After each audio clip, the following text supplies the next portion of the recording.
Is creation a viable model of origins in today's modern scientific era? Dá pra acreditar na narrativa de Gênesis? Fala sério. Muito provavelmente você não se perguntava isso até pouco tempo atrás. Meio que não parava pra pensar sobre as implicações da narrativa de Gênesis e as descobertas científicas. Na escola, o universo e a Terra têm milhões de anos de existência e as coisas foram acontecendo progressivamente. Na fé, Deus criou tudo em 7 dias. Será que é bem assim? Bom. Believe is this. We need to define terms correctly. We need to define creation, evolution in regard to origins, and we need to define science. And in this opening statement, I want to concentrate on dealing with the word science. I believe the word science has been hijacked by secularists. Now, what is science? Well, the origin of the word comes from the classical Latin scientia, which means to know. And if you look up a dictionary, it'll say science means state of knowing, knowledge. But there's different types of knowledge, and I believe this is where the confusion lies. But I want us to also understand molecules to man evolution belief has nothing to do with developing technology. You see, when we're talking about origins, we're talking about the past. We're talking about our origins. We weren't there. You can't observe that, whether it's molecules to man evolution or whether it's a creation account. O ano 1951, local Queensland, na Austrália. Nascia uma criança chamada Ken Ham. Ele cresceu e se formou em ciências aplicadas, com ênfase em biologia ambiental. Em 1980, agora um homem convicto de sua fé e de suas evidências associadas a ela, Ken Ham foi cofundador da Creation Science Foundation, que viria a se chamar Answers in Genesis, AIG ou AIG, em 1997 e até hoje. A organização auxilia pesquisas científicas de apoio ao criacionismo da Terra Jovem e administra o turismo do Creation Museum e do Ark Encounter, que basicamente é um museu criado para mostrar evidências possíveis do criacionismo de Terra Jovem, e o Ark Encounter é literalmente um turismo por uma simulação da Arca de Noé. Você achava que criação versus evolução era conversa fiada de internet, né? Mas a verdade é que 4 estudiosos foram colocados para debater suas diferentes visões do tema criacionismo versus evolucionismo. E no vídeo de hoje, nós vamos te mostrar a primeira visão. Esse vídeo vai abrir uma playlist sobre as 3 formas mais famosas de se interpretar os 11 primeiros capítulos de Gênesis, o chamado período imemorial, conforme já te explicamos no nosso vídeo sobre o panorama do Antigo Testamento. Aqui não estamos dando a opinião definitiva sobre nenhum de nós do canal, até porque não necessariamente pensamos exatamente igual sobre o assunto e nenhum problema nisso, mas nós vamos expor da forma mais honesta que conseguirmos. Falaremos então do o que é, 3 principais argumentos expostos no livro Origens e alguns contra-argumentos de outros criacionistas que interpretam diferente, também escritos no mesmo livro. Provavelmente, na sua experiência, até hoje você não deu muita moral para as implicações da nossa interpretação dos 11 primeiros capítulos do livro de Gênesis, o chamado período imemorial, como a gente disse. Mas nesse vídeo você verá a exposição mais sincera que podemos fazer. É claro que aqui não trazemos nem de longe todos os argumentos, mas trazemos os 3 argumentos que entendemos serem os mais interessantes descritos no livro citado. A Terra tem cerca de 6.000 a 7.000 anos apenas. Fomos criados em 7 dias literais. O vídeo de hoje é sobre a visão do criacionismo mais literal. Hoje, o vídeo é sobre o criacionismo da Terra Jovem.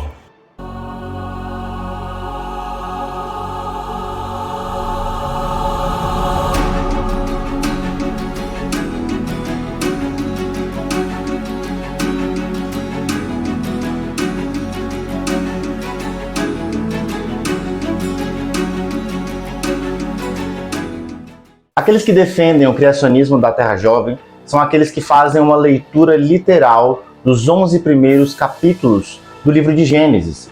Ou seja, são aqueles que creem que o referido período de um dia citado no texto realmente é um período de 24 horas literais, né? E, portanto, eles creem que a Terra tem entre 6 e 10 mil anos, sendo a maioria crendo que tem realmente em torno de 6 a 7 mil anos. Isso em contraste com a visão predominante dos nossos dias de que a Terra tem por volta aí dos seus 4,54 bilhões de anos, né? Mas antes de você já jogar todas as pedras que eu sei que você tem na mão aí, e antes que você se deixe dominar pelo seu impulso natural de querer executar aqueles que pensam diferente de você ou que discordam de você, deixa eu trazer os prometidos argumentos do Ken Ham, que é aqui o representante da defesa dessa forma de visualizar a leitura dos 11 primeiros capítulos de Gênesis. Talvez você seja a pessoa cética que não confia muito na descrição bíblica, porém muitos historiadores e arqueólogos seríssimos sabem e deram provas durante toda a história dos debates que a Bíblia é um documento histórico. Lógico que nem tudo que está escrito na Bíblia teve a intenção de ser uma descrição histórica, mas isso a própria escritura deixa claro na maioria dos casos, né? Não levar os relatos bíblicos como um documento histórico é, na verdade, um erro infantil. Mas isso é um assunto para outro vídeo e a gente vai abordar isso também. Se inscreve para saber. Diante disso, nós sabemos que a leitura do período imemorial não está entre essas passagens que são claras em relação à sua literalidade, a intenção histórica ou não, né? Então, por esse motivo, nós temos as diversas interpretações. Hoje, a gente vai falar sobre os criacionismos de Terra Jovem, os CTJ. Primeiramente, para os CTJ, o dia é definido literalmente. Quando a gente se vira para o hebraico, isto é, para o texto original, a palavra utilizada para dia é Yom, que seria uma palavra geralmente utilizada para um dia normal. Além disso, os dias da criação são numerados. Em todas as outras vezes no Antigo Testamento que ele é modificado por um número, por exemplo, ele significa um dia literal de 24 horas, demonstrando com isso uma ordem cronológica dos acontecimentos. Bom, dando ênfase a um refrão repetido várias vezes no texto, abre aspas, passaram-se a tarde, Ereb, e a manhã, Boker. Todos os outros usos de Ereb, tarde, e Boker, manhã, referem-se a uma tarde literal e uma noite literal, né? Então, a partir desse pressuposto, a gente pode ter essa interpretação literal. Ken Ham argumenta que existem diversas maneiras diferentes no hebraico para se referir a um longo período de tempo, maneiras essas irrefutáveis que utilizadas seriam certeiro que se referiam a um tempo indefinido. Termos como, por exemplo, dor, que significa tempo, período ou geração, ou poderia ter utilizado termos como um longo período de tempo diretamente, né, de forma óbvia, ou, por exemplo, vários anos, etc. Enfim, várias formas de poder escrever isso sem usar necessariamente o termo Yom, como vemos em textos do Antigo Testamento. Entretanto, foi escolhido logo o termo Yom, que dentre seus significados está o de um dia literal de 24 horas. Será isso somente uma coincidência? Para Ken Ham e para o CTJ, certamente não. Sabe o que está em hebraico também? A importância do seu like nesse vídeo e a sua inscrição. Lembra, esse vídeo é só a pontinha do iceberg de vídeos que virão sobre esse tipo de tema. Então, assim, cara, tá no hebraico. Se inscreve e dá like. Não perde os vídeos. Vai ser bem legal. Daqui pra frente a gente tá bem animado com toda essa sequência que a gente pretende fazer, tanto de Antigo Testamento, sobre Novo Testamento, sobre Bíblia, sobre apologética, sobre, por exemplo, a questão de Gênesis, né? Beleza. Então, voltando pro vídeo. Outro argumento forte para Ken Ham é o texto de Êxodo 28:11. Você pode questionar, né? Por que essa passagem tem relevância para o CTJ? Por exemplo, você pode me falar assim, Vitor, mas o que uma passagem dos 10 mandamentos tem a ver com a criação do mundo e com Gênesis, por exemplo? Larga de ser maluco. E eu vou te responder o seguinte, aí que você se engana, tem tudo a ver. Porque para o CTJ, essa passagem crítica é o próprio comentário de Deus sobre Gênesis 1. Deus ordena aos israelitas que trabalhem por 6 dias e descansem no 7º, pois dessa maneira que ele criou tudo. Se os dias não forem literais de 24 horas, esse mandamento não teria nenhum sentido. Se você está se perguntando se há uma resposta para esse argumento de Ken Ham, no livro temos a seguinte. A palavra Yom tem 4 definições distintas no hebraico bíblico. A primeira delas, uma parte das horas do dia. A segunda, todas as horas do dia. A terceira, um ciclo de noite a noite, ou de manhã a manhã. E a quarta definição possível no hebraico bíblico, um longo, mas finito período de tempo. Além dessa outra possibilidade de leitura da palavra Yom, ainda temos que somente no 4º dia da criação, Deus fez aparecer o sol e a lua. O texto especifica suas funções, dentre elas marcar as estações, os dias e os anos, ou seja, o sol e a lua teriam sido criados com a função específica de demarcar períodos de tempo para os seres humanos. Entretanto, estranhamente, 3 dias de criação já haviam se passado antes da criação desses astros. Então você pode se perguntar, mas como os dias eram contados se não havia sol e lua para delimitar a sua duração? Exatamente, esse é o ponto. É lógico concluir que na ausência de corpos celestes visíveis para a marcação temporal, os primeiros 3 dias da criação não foram nem dias marcados necessariamente com luz solar e nem necessariamente períodos de 24 horas. Portanto, podemos aí pensar nesse contra-argumento ao argumento de Ken Ham, já trazendo aí essa contraproposta bíblica também, tá bom? Por fim, é muito interessante se analisar o texto de Salmos 90, tá? Curiosamente, o único salmo escrito por Moisés aborda o tema da criação e de como Deus encara a temática do tempo. Olha o que interessante fala nesse versículo. No versículo 4 está escrito que 1000 anos aos olhos de Deus são como o dia de ontem. Ou seja, logo Moisés, o autor de Gênesis 1, afirma em um salmo que o tempo para Deus não é igual ao nosso tempo humano, que um dia é como 1000 anos para ele. Nem preciso falar mais nada, tirem suas próprias conclusões. Um significado de Yom que a gente esqueceu de te falar é que Yom também significa, sabe o quê? Hoje eu me inscrevo e dou like nos vídeos do Teologética. Muito obrigado por isso. Vamos lá. Agora sobre o dilúvio. Para os criacionistas da Terra Jovem, CTJ, o dilúvio foi histórico, global e catastrófico. A base de Ken Ham, Gênesis 1:11, pois como já dito, a interpretação desses 11 capítulos é história narrada para quem queira ler, segundo ele. Mais alguma outra evidência bíblica? Bom, a gente pode te trazer o que Ken Ham disse. Ezequiel 14, de 14 a 20, onde o profeta, transmitindo a mensagem divina, se utiliza das figuras de Noé, Joé e Daniel como figuras claramente históricas. Olha agora para Isaías, abre aspas, para mim, isso é como os dias de Noé, quando jurei que as águas de Noé nunca mais tornariam a cobrir a terra, de modo que agora eu jurei não ficar irado contra você, nem tornar a repreendê-la. Isaías 59:4, fecha aspas. Para Ken Ham, Isaías, sendo usado por Deus, se refere a Noé e seus dias, como um evento histórico mesmo. Para não deixar o Novo Testamento de fora, a gente tem aí a citação de Ken Ham falando de Lucas 3, 23 a 38. Ao citar a cronologia que liga Jesus a Adão, ele mostra assim que Noé faz parte dessa genealogia e, portanto, tem sua participação histórica no processo. E é claro que na visão do CTJ, Pedro participa da brincadeira em 1 Pedro 3, 18 a 21. Abre aspas, editor. Pois também Cristo sofreu pelos pecados uma vez por todas, o justo pelos injustos, para conduzir-nos a Deus. Ele foi morto no corpo, mas vivificado pelo Espírito, no qual também foi e pregou aos espíritos em prisão que há muito tempo desobedeceram, quando Deus esperava pacientemente nos dias de Noé, enquanto a arca era construída.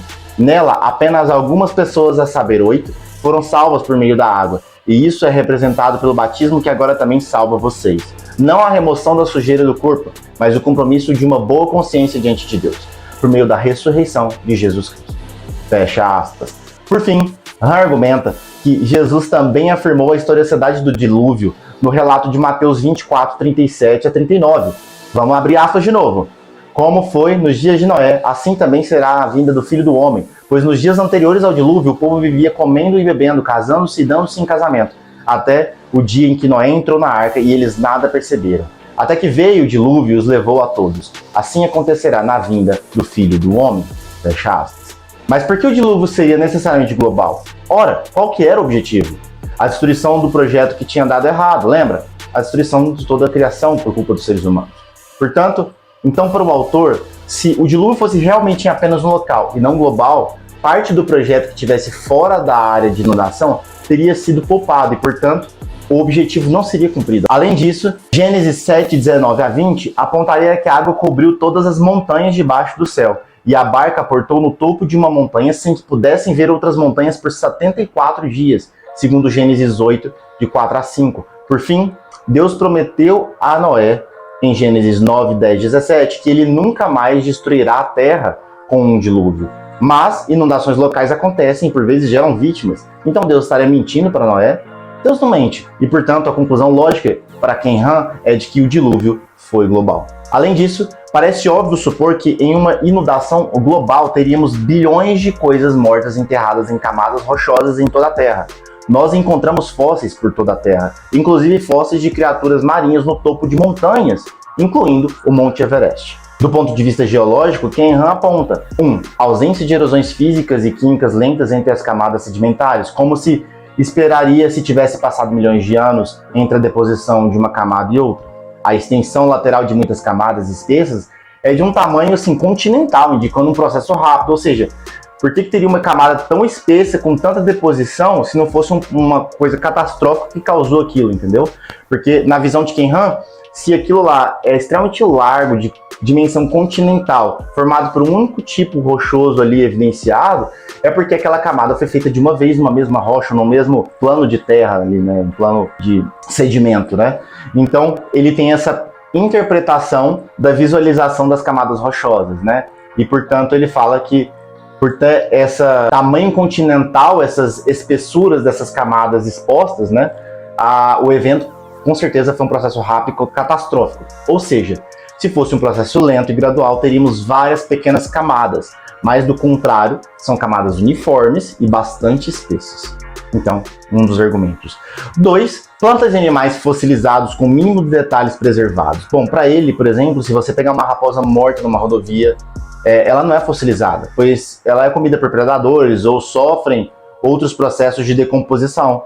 Porém, se camadas de sedimento forem rapidamente depositadas sobre a raposa por um evento catastrófico, ou seja, se ela for soterrada, por exemplo, como num deslizamento de terra, aí sim a mesma seria fossilizada e, portanto, a gente teria a oportunidade de ver aí depois de vários anos, aí na visão de Ken Han, por exemplo, depois de milhares de anos, a gente poderia ver os detalhes dessa raposa ainda ali como fóssil, né? Segundo Kevin Anderson, existem fósseis de dinossauros ainda com tecidos moles. Você já deve ter visto alguém discutir sobre isso, inclusive, na internet. Bem como existem moscas também fossilizadas com sangue preservado em seus abdômenes. Isso, para Ken Han, é algo de extrema relevância para pensar no rápido acontecimento de algo que determinaria, por exemplo, a fossilização de seres dessa forma. O terceiro ponto levantado por ele, então, é se uma rocha sólida sofrer uma dobra, ou seja, se ela tiver um arqueamento do seu formato, sem haver grande mudança de temperatura e pressão, ela irá sofrer metamorfismo, que é quando a rocha se esfarela e se mistura com outros cristais rochosos, formando outro tipo de pedra. Né? Rochas sólidas sofrendo dobras apresentariam, portanto, metamorfismo. Porém, segundo Han, não encontramos o metamorfismo esperado nessas camadas rochosas do Grand Canyon, por exemplo. O que, na visão dele, indica que muito provavelmente essas camadas estavam relativamente moles e úmidas quando um terremoto as fez sofrer as dobras que vemos hoje. Ou seja, muito provavelmente o Grand Canyon é consequência do Gran Dilúvio, certo? Se você não entendeu muito bem essa parte, basicamente imagine o seguinte: uma rocha molhada o suficiente uma rocha, não uma rocha exatamente, uma rocha mais mole, né? Não aquelas rochas extremamente resistentes. Eu não vou entrar em termos técnicos aqui da geologia para não tornar isso mais difícil.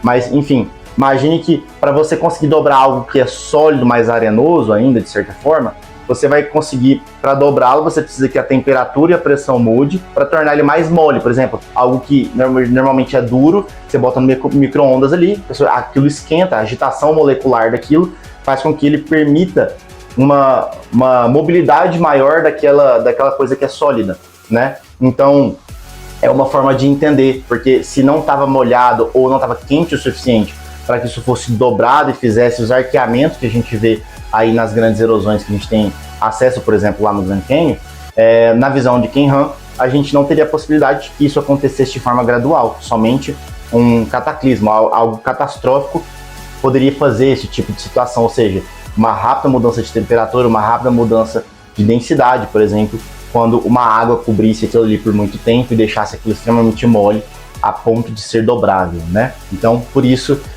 Ken Han traz esse tipo de argumento em que o Grand Canyon, né, poderia ser uma consequência do Gran Dilúvio, certo? Bom, mas apesar da força lógica desses argumentos, o criacionismo da Terra Antiga e criacionistas evolucionários têm pensamentos diferentes sobre esses tópicos. O primeiro deles, Hugh Ross, do criacionismo da Terra Antiga, responde ao argumento a respeito da existência de fósseis marinhos no Monte Everest, afirmando que o Himalaia já foi o fundo do mar e este enrugou, né, de certa forma, pela colisão tectônica entre o subcontinente indiano e a Ásia. Né? A doutora Deborah Harsman argumenta que as rochas que fossilizaram esses referidos animais se formaram a partir de sedimentos abaixo do nível do mar e depois foram levadas a altitudes de montanha pelo movimento da placa continental. Tá? A respeito das rochas espessas com camadas de extensão continental, Harsman comenta ainda que essas rochas não são formadas por uma camada uniforme e sim por camadas sobrepostas que se formaram em vários diferentes períodos, à medida que a placa continental subia e descia em relação ao nível do mar. E por fim, Harsman ainda argumenta que o dilúvio global deixaria bilhões de coisas enterradas. Sim, mas as espécies, nessas hipóteses do CTJ, estariam misturadas devido à possível violenta inundação global. Porém, o fato é que essas espécies não foram fossilizadas e misturadas. Na verdade, no Grand Canyon, por exemplo, encontramos camadas discretas em que cada camada formada possivelmente em um período bem diferente do anterior tem ali somente fósseis de animais de um mesmo ecossistema particular, tá? Bom, mas sabe o que a gente não encontra no Grand Canyon? O seu like, sua inscrição e muito menos, cara, isso aí não tem como encontrar no Grand Canyon, o seu comentário sobre o que você está achando até aqui desse vídeo, sobre essa série de Gênesis que a gente está iniciando aqui. Comenta. Não tem no Grand Canyon nem seu like, nem sua inscrição e muito menos o seu comentário. Eu tô esperando você, beleza? Para terminar esse vídeo, que eu já sei que tá longo, trazemos um terceiro argumento do Ken Ham, que diz respeito à morte de animais. Isso mesmo, já abraça o cachorrinho, o gato e vamos lá. Brincadeiras à parte, quando nós olhamos para Gênesis 1, Deus diz que a criação era boa por 6 vezes. No final do 6º dia, ele diz que a criação era muito boa. Bom, dentro dessa perspectiva, há a interpretação de que antes da queda, ou seja, antes do pecado, nenhuma morte deveria ocorrer. Tanto é que, segundo Gênesis 1, de 29 a 30, homens e animais teriam sido vegetarianos no Éden. Não havia predatismo. Nesse contexto, segundo Ham, Deus não poderia ter instituído a morte na criação antes da queda e tê-la chamada de muito boa. Em Gênesis 3, 14 e 19, traz a justificativa do surgimento do sofrimento físico, as dores do parto e, em última análise, a morte física. Abre aspas. Porque você é pó e ao pó voltará. Gênesis 3, 19b. Não só a humanidade é amaldiçoada, mas toda a criação. Olhe para a maldição lançada sobre a serpente, onde ela é amaldiçoada mais do que todos os rebanhos domésticos e animais selvagens. O que implica que os outros animais também foram amaldiçoados, já que tem aí uma informação de comparação do nível de maldição que a serpente sofreu em comparação com os outros animais. Bom, o solo foi amaldiçoado com a presença de espinhos e ervas daninhas antes inexistentes no Éden, tornando a agricultura uma tarefa mais árdua. E o outro grande exemplo seria o dilúvio, onde Deus destruiu todos os seres vivos, exceto aqueles que estavam na arca, fazendo uma leitura literal de Gênesis 8, 21. Abre aspas, a natureza criada aguarda, com grande expectativa, que os filhos de Deus sejam revelados, pois ela foi submetida à futilidade, não pela sua própria escolha, mas por causa da vontade daquele que a sujeitou, na esperança de que a própria natureza criada será libertada da escravidão da decadência em que se encontra para a gloriosa liberdade dos filhos de Deus. Sabemos que toda a natureza criada geme até agora, como em dores de parto, fecha aspas. Bom, isso significa que toda a criação aguarda pela sua restauração, né, que vai ocorrer com a volta de Cristo. Quando, por exemplo, não haverá mais morte, nem tristeza, nem choro, nem dor. Lá em Apocalipse 21, 4, por exemplo, e fala, e o lobo e o cordeiro comerão juntos, o leão comerá feno como boi, não farão nem mal nem destruição. Isaías 65, 25, fala, por exemplo, que remete à harmonia do Éden pré-queda, onde não havia predatismo, nem morte, nem sofrimento, né? Então, ou seja, antes da queda era assim o Éden, e é assim que o retorno de Cristo vai tornar todas as coisas novamente. Então, fica aí essa argumentação bíblica trazida. Bom, se a criação esteve sujeita à futilidade e à corrupção desde o primeiro momento, com várias espécies sofrendo e morrendo ao longo de milhões de anos, seria inconcebível que Deus a chamasse de muito boa. Ken Ham continua sua argumentação afirmando que essas questões também envolvem o Evangelho. Se a gente for para Hebreus 9, 22, é elencado que sem derramamento de sangue não tem perdão de pecados. Essa é uma doutrina já trazida ali em Hebreus, né, que a gente consegue ler lá. Quando Deus vestiu Adão e Eva com cascos de pele, houve ali o primeiro sacrifício que Deus fez, e segundo Ham, a primeira morte e derramamento de sangue animal. Em decorrência disso, os israelitas se sacrificavam animais repetidamente como uma cobertura cerimonial pelo pecado. Entretanto, o autor de Hebreus também afirma em Hebreus 10:4 que o sangue desses animais não pode redimir os nossos pecados, a gente sabe disso, ou seja, a gente precisa de um sacrifício humano perfeito, o de Jesus Cristo. E era para ele que todos esses sacrifícios menores apontavam. Com isso, Han argumenta que se houvesse milhões de anos de morte e derramamento de sangue, não havia sentido na morte animal substitutiva pós-queda, para servir como, sei lá, uma cobertura do pecado. Han simplifica esse raciocínio com a seguinte frase, abre aspas, todas as visões da Terra Antiga colocam a morte antes do homem. Bom, a Bíblia coloca o homem antes da morte, fecha aspas. Bom, a maldição justa de Deus, por causa do pecado de Adão e Eva, resultou no sofrimento e morte não só da humanidade, como também de toda a criação. A humanidade é a culpada. Por último, Han alega ainda que a história evolucionária contradiz a visão panorâmica da história bíblica. Criação, queda, redenção e restauração. Já que nessa visão, o mundo não começou bom e depois caiu.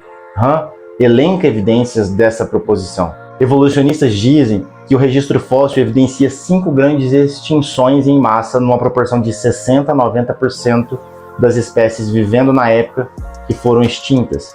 Encontra-se câncer, artrite e tumores cerebrais em ossos de dinossauros. Existem espinhos e ervas daninhas fósseis em camadas rochosas, que evolucionistas datam de 300 a 400 milhões de anos, e portanto, segundo Han, não há estado perfeito do qual cair, já que tudo já estava com sinais de queda. Será que Han trouxe um argumento biblicamente incontestável? Isso é uma coisa que a gente pode se perguntar, mas no livro que a gente está citando aqui, Hugh Ross já mostra que não é irrefutável. Sim, o pecado entrou no mundo por meio de Adão e Eva, e a pecaminosidade se tornou sim o flagelo da terra, trazendo várias consequências, entre elas físicas, né?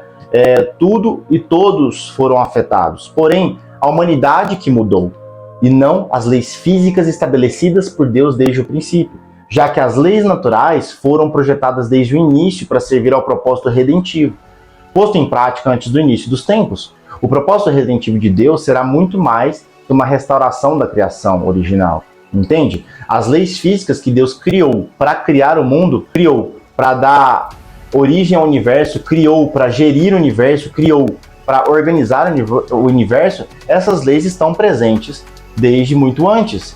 Inclusive, fazem parte do propósito de redenção que o Deus tem para a humanidade, portanto, faz parte de todo o processo pelo qual a humanidade vai passar para que muitos sejam salvos. E, portanto, Hugh Ross, que comenta isso, ele mostra que a restauração da criação, portanto, é algo muito maior do que simplesmente voltar ao que era antes, o Éden pré-queda. Deus poderia ter criado um mundo sem morte, doença ou dor. No entanto, seria um mundo onde a humanidade ou não teria livre-arbítrio ou livre-agência, como preferir, como você preferir enxergar essa questão da liberdade, ou enfrentaria continuamente o terrível risco da rebelião. O objetivo de Deus, segundo Ross, foi dar aos humanos uma realidade na qual o amor existisse e, por sua intervenção amorosa, o pecado e o mal seriam conquistados e eliminados, mantendo o livre-arbítrio ou a livre-agência intactos, sendo que as leis físicas servem criticamente para esse plano de Deus. Doutora Deborah Hartman argumenta que nenhuma passagem menciona a morte animal, mas se refere diretamente à morte humana. Aliás, ela afirma que essa morte teria que ser primariamente espiritual ao invés de física, pois eles comeram do fruto, Adão e Eva comeram e não morreram fisicamente, mas sim foram amaldiçoados e expulsos da plena presença de Deus no jardim. O tema é difícil, mas como já dissemos, estamos trazendo a descrição resumida de parte da argumentação do criacionista de Terra Jovem, Ken Ham.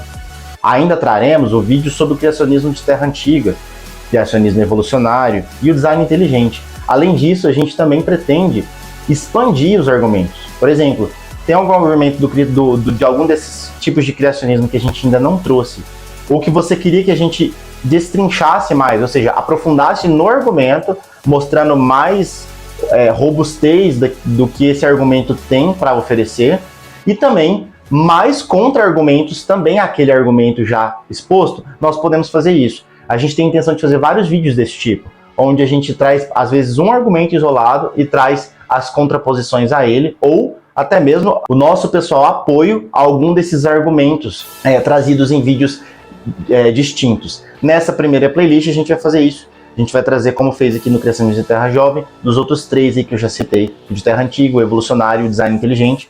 Mas, como eu disse, os argumentos em si, isoladamente, também podem ser trazidos.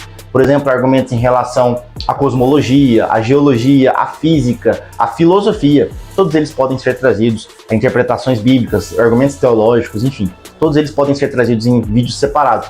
Comenta aí algum que você acha que precisa fazer um vídeo separado, que você quer que seja com mais pressa feito, porque você tem dúvidas sobre esse argumento e a gente vai trazer o máximo de aprofundamento possível dentro de um vídeo isolado a respeito dele, beleza? Se inscreve para que você possa acompanhar a gente nesse debate. Fala para os outros, compartilha esse vídeo para pessoas que você acha que vão gostar desse tipo de debate ou que já tinham dúvidas em relação a isso. E, bom, eu vou ficando por aqui. Até a próxima, até quinta que vem. Fui!